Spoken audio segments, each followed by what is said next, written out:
फिर अभिधेय तत्व भी बताया गया आपको कि केवल भक्ति ही भगवान से मिला सकती है, भगवत प्रेम दिला सकती है, जिससे हम भगवत सेवा प्राप्त करेंगे। केवल भक्ति ही, और कोई साधन नहीं। देखो, संसारी बुद्धि से सोचो, अगर किसी के पास कोई सामान हो और आप चाहते हैं उससे लेना, तो दो उपाय है। क्या? एक तो एक उसको हाथ पैर बांध के रिवॉल्वर दिखाओ, बोल कहां है चाबी अलमारी की, गोली मार देंगे। सोचता है मर जाऊंगा, इससे अच्छा है दे ही दो, फिर कमा लूंगा। देखो, छीन लिया डकैती से। और एक तरीका ये होता है कि उसके आगे जाकर रो, गिड़गिड़ाओ, अगर उसमें मानवता है, दया कुछ अंश में भी है, तो पिघल जाएगा तो दे देगा वो सामान। दो रास्ते हैं। अब भगवान ऐसी पावर है कि न तत्समश्चाभ्यधिकश्च दृश्यते, उसके बराबर ही कोई नहीं है। अरे बराबर छोड़ो, कोई पावर ही नहीं है उसके अलावा। वो अपनी पावर हाउस की स्विच को ऑफ कर दे तो साहब 0/100 हो जाए, जैसे महाप्रलय में होता है। तो उसको परास्त करके और भय दिखा करके आप उसका आनंद छीन ले, ये तो पॉसिबल नहीं। बस दूसरा मार्ग है, मांगना। मांगना, जैसे संसार में आप मांगते हैं, डेली मांगते हैं। आप तो ऐसे भिखारी हैं कि जिसका कोई हिसाब नहीं, रिकॉर्ड है। एक इच्छा पैदा हुई, बस भिखारी बन गए। मम्मी, डैडी, बीबी जी, पति जी, बेटा जी, सबके आगे भीख मांग रहे हैं आप। अगर कामना न बने तब आप कर सकते हैं, मैंने किसी के आगे सर नहीं झुकाया। बोलते आप लोग सब समय समय पर ऐसा वाक, भगवान न करे मैं किसी के आगे हाथ फैलाऊं। अरे पैदा होते ही फैलाए हो तुम, रोने का मतलब क्या? काहे को रोए पैदा होते समय? तुम चैलेंज करते हो, काम, क्रोध, लोभ, मोह, मद, मात्सर्य, ईर्ष्या, द्वेष, पाखंड, अनंत रोगों के भंडार, अनंत इच्छाओं के आगार। तुम ऐसी बात करते हो, मुझे किसी की परवाह नहीं। अरे ब्रह्मा शंकर को भी परवाह है श्री कृष्ण की, तुम कैसे कहते हो हमें किसी की परवाह नहीं? काल कर्म स्वभाव गुण घेरा, त्रिगुण त्रिकर्म त्रिदोष पंचक्लेश पंचकोश द्वंद्व, अनंत दैहिक दैविक भौतिक तापों के रोगों से ग्रस्त हो, तुम कैसे कहते हो हमें किसी की परवाह नहीं? कितना बड़ा आश्चर्य है। जैसे स्वर्ग सम्राट इंद्र है या और कोई है, वो कुछ अहंकार करे, जैसे रावण ने किया था। भगवान किसे कहते हैं? जिसका नौकर हो यमराज वगैरह सब। मेरा भी नौकर है यमराज। भगवान किसे कहते हैं? जो जब चाहे वो करे। वर्षा ना हो नहीं होगी, होगी। रावण के यहां भी यही था, जब ऑर्डर दे तब इंद्र वर्षा करे। उसकी हिम्मत नहीं है कि नहीं करे। जितना टेम्परेचर कहे उतने सूरज उसका टेम्परेचर दे उसके देश में। तो अगर ऐसी पर्सनैलिटी अहंकार करे तो वाजिब है, ठीक है। वो धोखा, उसको बहुत बुरा धोखा नहीं है, मामूली धोखा है। ऐसा धोखा सभी को हो जाएगा। अरे बिना इन सब चीजों के ही धोखा हो रहा है हम लोगों को। हम भी कुछ है, अपने से नीचे देखा, फूल गए। आपकी क्वालिफिकेशन हाई स्कूल, मैं बीए हूं, अच्छा, फूल गए। अक्षरों के डिग्री में ही फूले जा रहे। नॉलेज 0/100 है। काम क्रोध लोभ मोह 10 गुना है। और इसी में विभोर है। हम बीए हैं, एमए है, पीएचडी है, डीलिट है। अपने से ऊपर वाले को देखा, पिचक गए, वह फूल गए, पिचक गए, फूल गए, पिचक गए। इसलिए जिंदा है। अगर फूलते ही जाए तो हार्ट फेल हो जाए, पिचकते ही जाए तो भी हार्ट फेल हो जाए। ऐसी विचित्र सृष्टि है कि हरेक को अपने से नीचे किसी न किसी बात में आदमी दिखाई पड़ते हैं। हमारे एक आंख है, इसके दो है, हमारी एक ही है। एक मेरी खराब हो चुकी है, अब परेशान है, उसको देख के दो आंख वाले को। लेकिन सूरदास को देखा एक है। ऐसे ही संतोष करते हैं हम लोग संसार में। एक स्त्री का पति मर गया, अरे बच्चा तो है उसके शांति के लिए। एक के बच्चा भी नहीं है, पति भी नहीं है, बाप भी नहीं है, मां भी नहीं है, भाई भी नहीं है,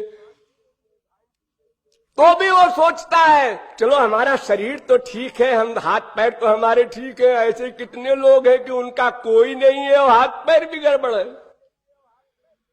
अगर मनुष्य अपने से नीचे देखे तो संसारी सुख के लिए पागल न बने, संतोष आ जाए उसमें। अरे भगवान की बड़ी दया है, हमारे हाथ पैर तो काम कर रहे हैं। देखो वो व्यक्ति जिसका हाथ नहीं, पैर नहीं, सब बिगड़ गया है, वो कैसे जिंदा है? और अपने से आगे देखेगा मटेरियल विषय में तो फिर टाटा बिरला कोई हो रोएगा, रोना पड़ेगा उसको, क्योंकि उसके आगे कुबेर का नाम सुनते हैं साहब। हाँ, कुबेर की सीट चाहिए, लेकिन कुबेर इंद्र के अंडर में है, वो सीट चाहिए। लेकिन इंद्र ब्रह्मा के अंडर में है, वो सीट चाहिए। ये बीमारी तो तब समाप्त होगी जब भगवान के लोक में पहुंच जाओगे, उसके पहले नहीं समाप्त होगी। तो भक्ति से ही लक्ष्य प्राप्त होगा, यानी मांग कर, प्रार्थना करके, दीन बन करके, सरेंडर करके।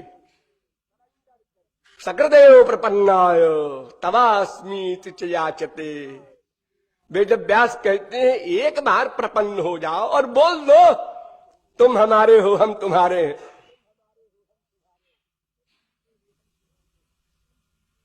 तोमार हम यदि बोले एक बार,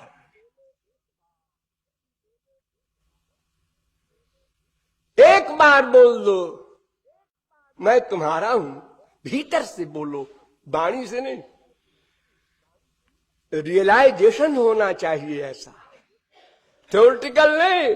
तुम्हें माता पिता तुम्हें बोलते तो हो रोज, लेकिन महसूस नहीं करते। महसूस करना अलग बात है। अपने बच्चे के गाल में जो गुलचा मारती है कोई स्त्री या प्यार की एक्टिंग करती है, वो एक्टिंग है और प्यार है। और जो दूसरे के बच्चे में उसकी मां को दिखाने और बेवकूफ बनाने के लिए करती है तो वो एक्टिंग है। करने का तरीका वही है।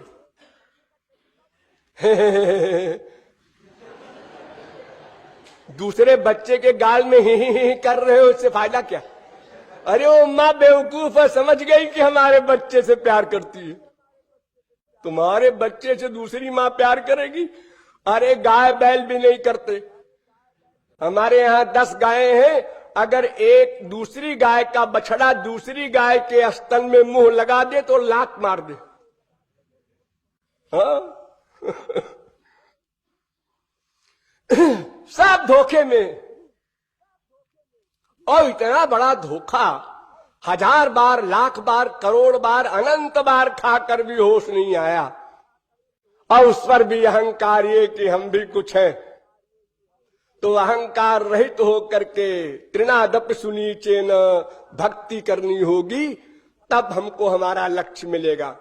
उस भक्ति के बारे में आपको कल बताया गया कि वो नवधा भक्ति 9 प्रकार की होती है। उसमें स्मरण प्रधान है और कीर्तन और श्रवण, ये 2 उसके सहायक हैं। और इसके अलावा और जो कुछ भी आप चाहें करें। ये कोई बंधन नहीं है। ये न के न प्रकारेण मन कृष्णे निवेशयेत्, इतना फ्रीडम दे दिया भगवान ने। जिस किसी प्रकार से तुम्हारे मन का अटैचमेंट भगवान में हो वो करो। मैं अपने 16 वर्ष की आयु का एक वृत्तांत सुनाऊं। मैं एक घोर जंगल में गया था। वहां मैंने एक महात्मा को देखा, वृद्ध महात्मा, ऐसे टपरिया सी बना के रहते थे उसमें। तो मैं चुपचाप गया और चुपचाप देखता रहा वो क्या करते हैं साधना। तो एक शीशा टूटा हुआ उनके पास था, उसको देखते थे अपनी शक्ल। और फिर कंघा एक था, वो भी कई उसके दांते टूट गए थे, उससे कंघा करते थे। और फिर चीख करके हा राम रोते थे। आधा घंटे में उसी प्रकार देखता रहा उनको। उसके बाद मैं जब वो नॉर्मल हुए तो उनके पास गया। बड़े उदासीन भाव से हमारी ओर देखे। हमने कहा कि महात्मा जी आप ये क्या कर रहे थे? शीशा लेके देख रहे थे, कंघा कर रहे थे। तो पहले तो ही हूं किया, बाद में कहा कि बेटा ऐसा है कि प्रियतम पता नहीं कब आ जाए, तो इसलिए बाल बाल तो ठीक किए रहे। नहीं ऐसे उबड़े खुबड़े बाल देखेंगे और कहेंगे तो बिल्कुल बेकार है, तो इसलिए मैं शीशा देख रहा था।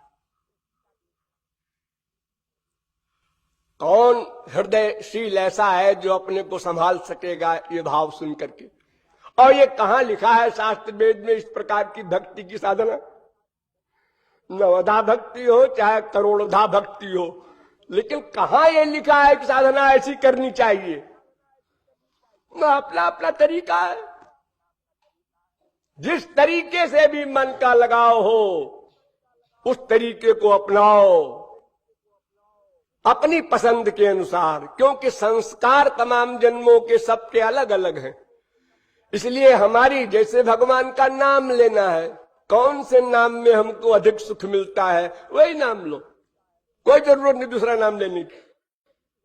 जो रूप पसंद हो, जो गुण पसंद हो, जो लीला पसंद हो, सब च्वाइस पर छोड़ दिया भगवान ने, इतनी रियायत।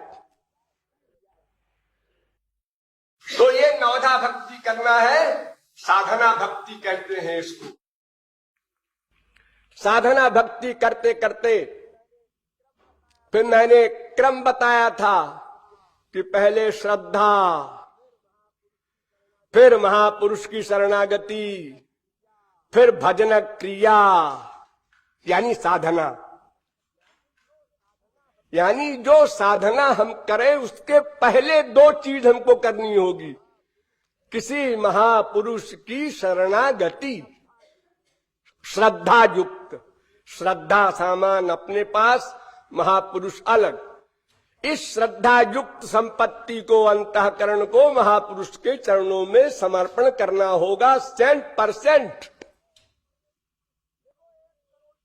देखो 1 करोड़ की मशीन है, उसमें एक तार निकला हुआ है केवल, और उसके रहस्य को नहीं जानता है कोई व्यक्ति, तो 1 करोड़ की मशीन बेकार है,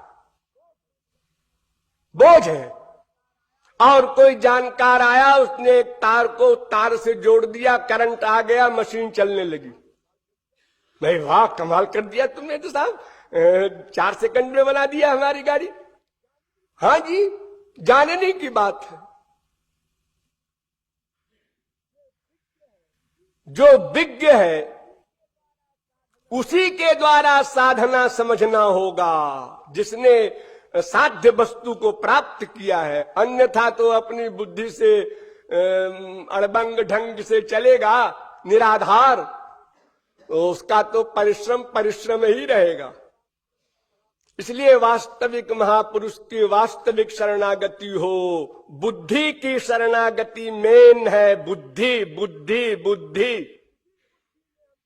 इसी बुद्धि ने हमको बर्बाद किया, अनंत जन्मों में 84 लाख में घुमाया है। इसलिए भगवान ने बार बार कहा है अर्जुन से, मैं ये मनाधत्सो मैं बुद्धि निवेश है। खाली मन मत दो, बुद्धि भी दो, क्योंकि मन से तो प्यार है लेकिन बुद्धि में तत्व ज्ञान नहीं है, तो प्यार कल को फिर 0/100 हो जाएगा। बुद्धि भी हमको दो, मन भी दो। मयि अर्पित मनो बुद्धि, बार बार गीता में इशारा किया है, बुद्धि का समर्पण करो। भगवान के एरिया में बुद्धि मत लगाओ। जो कुछ कहे वेद, जो कुछ कहे गुरु, 100% मानकर साधना करो। तो वो साधना जिसको भजनक क्रिया हम बता रहे हैं, नंबर 1 श्रद्धा, नंबर 2 गुरु की शरणागति, नंबर 3 भजनक क्रिया, वो जैसे बताएगा साधना वैसे करना होगा। तब उससे क्या होगा?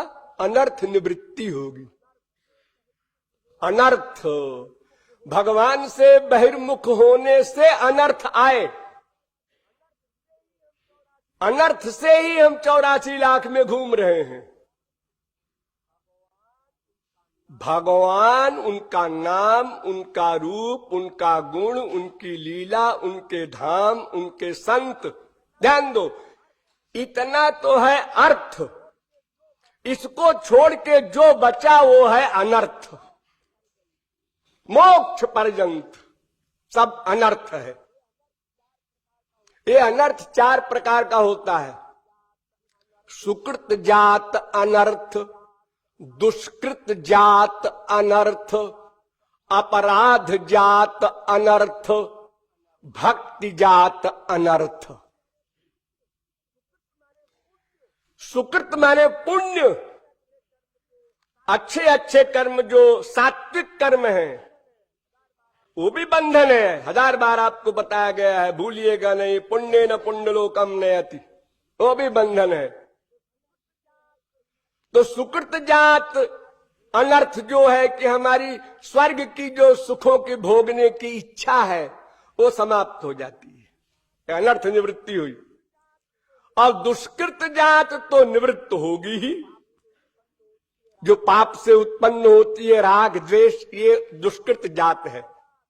अपराध जात, ये नामापराध जो हम बार बार करते रहते हैं, गलती से, नासमझी से, भोलेपन से, लापरवाही से, अपने ही गुरु में दोष देखने लगते हैं। इसकी भी निवृत्ति हो जाएगी। फिर हमारी एक ही बुद्धि रहेगी, अनुकूल्यस्य संकल्पः प्रातिकूल्यस्य वर्जनम। अनुकूल ही चिंतन करना है। उनकी कोई बात समझ में ना आवे तो अपनी समझ को समझ लो कि वो माइक है, उनकी बात समझने में असमर्थ है। जारो चित्ते कृष्ण प्रेमा करे उदय, तार वाक्य क्रिया मुद्रा विज्ञे न बुझे।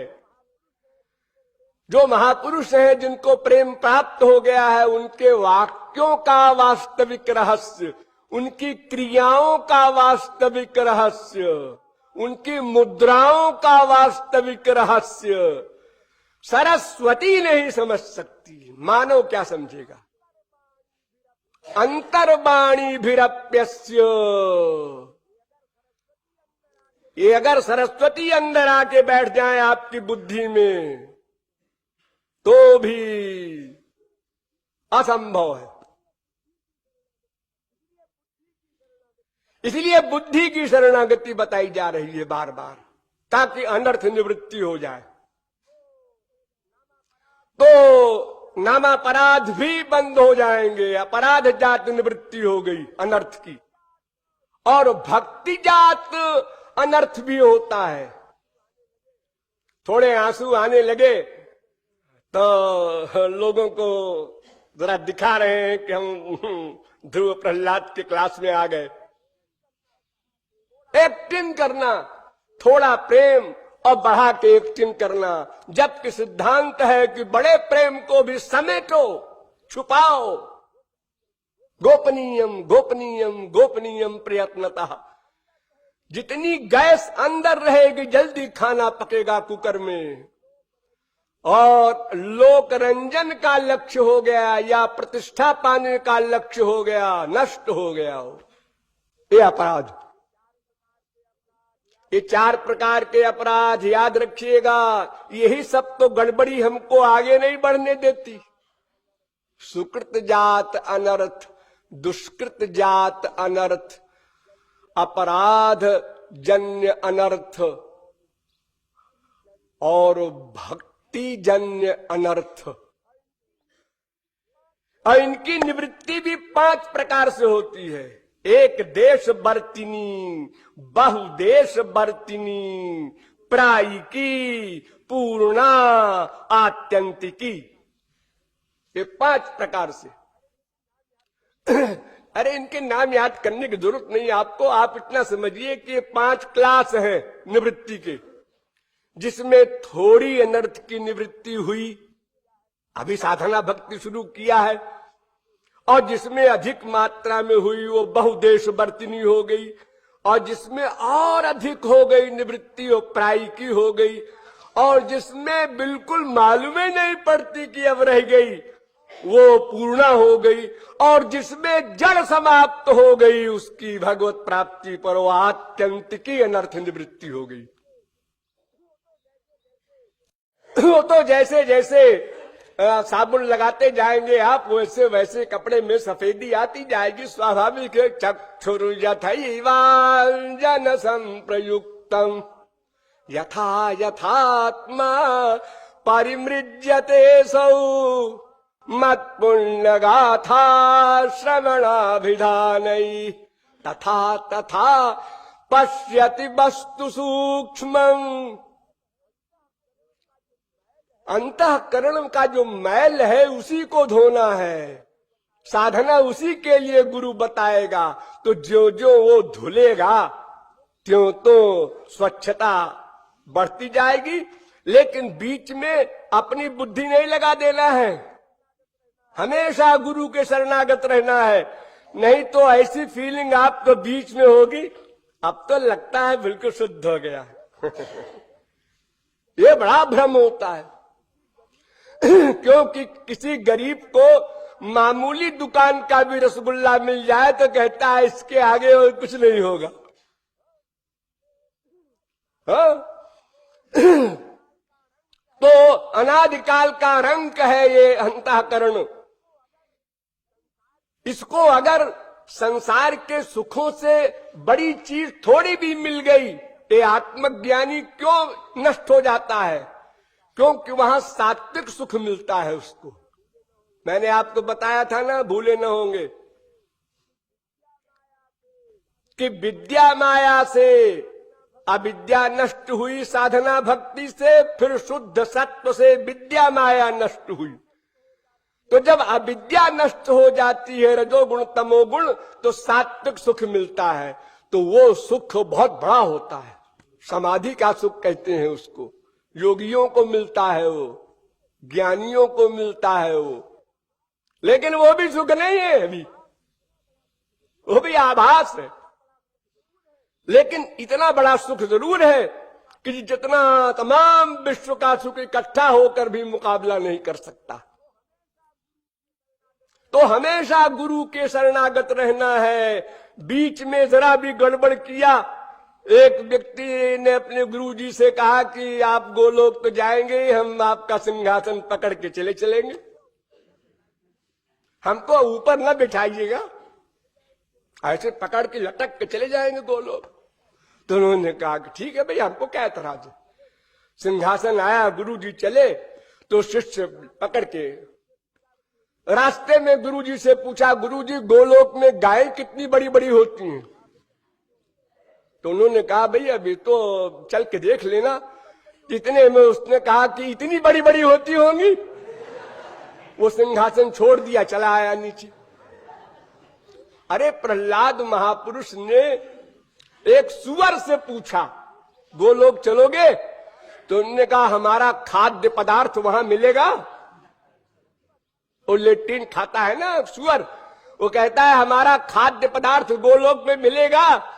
प्रहलाद ने कहा धन्य हो, तुमको यही खाद्य पदार्थ चाहिए, इसके आगे कुछ है ही नहीं। और अजी हमको इसमें जो आनंद मिलता है उसको तुम क्या जानो, कभी खा के देखो। शराबी भी यही कहता है, अरे शराब पी के देखो क्या बुराई कर रहे हो तुम। सारा संसार भूल जाए, जैसे महापुरुष कहते हैं संसार समाप्त हो गया प्रेमानंद में, ऐसे मदिरा के मद में सारा संसार भूल जाता है।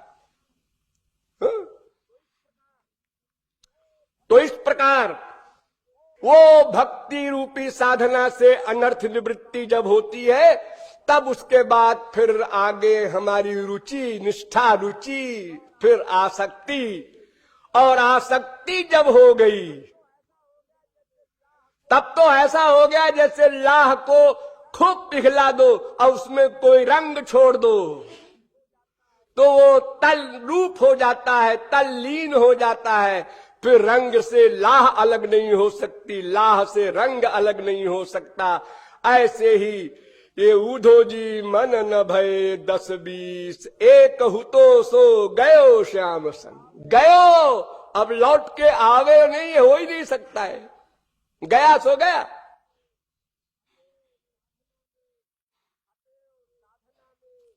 अतएव साधना में हमको प्रमुख रूप से गुरु शरणागति और भजन क्रिया, साथ में अनर्थ निवृत्ति पर ध्यान रखना कि हमारे दोष जो हैं वो अनर्थ न पैदा कर दें। बहुत सावधान रहना होगा। सबसे पहले कोई भी काम जब आप लोग संसार में पहल शुरू करते हो, चाहे गाना सीखो, चाहे साइकिल चलाना सीखो, कोई भी, तो बड़ी बुद्धि लगाने पर भी गड़बड़ हो जाता है। और जब कुछ दिन अभ्यास कर लो, हिम्मत कर लो, निराशा न लाओ, तो फिर बड़े आराम से हो जाता है। इसलिए अभ्यास और वैराग्य के द्वारा ही लक्ष्य प्राप्ति का सिद्धांत बताया है शास्त्रों वेदों ने। अभ्यास वैराग्याभ्याम तन निरोधा, भगवान और गुरु के भरोसे बैठे रहो, उनको दोष दो ये और अपराध कमाओ, ऐसा नहीं होना चाहिए। साधना करना चाहिए। इस साधना भक्ति के और कुछ विशेष बातें हैं जो संभवतः कल बताई जाएंगी। बोलिए लाडली लाल की।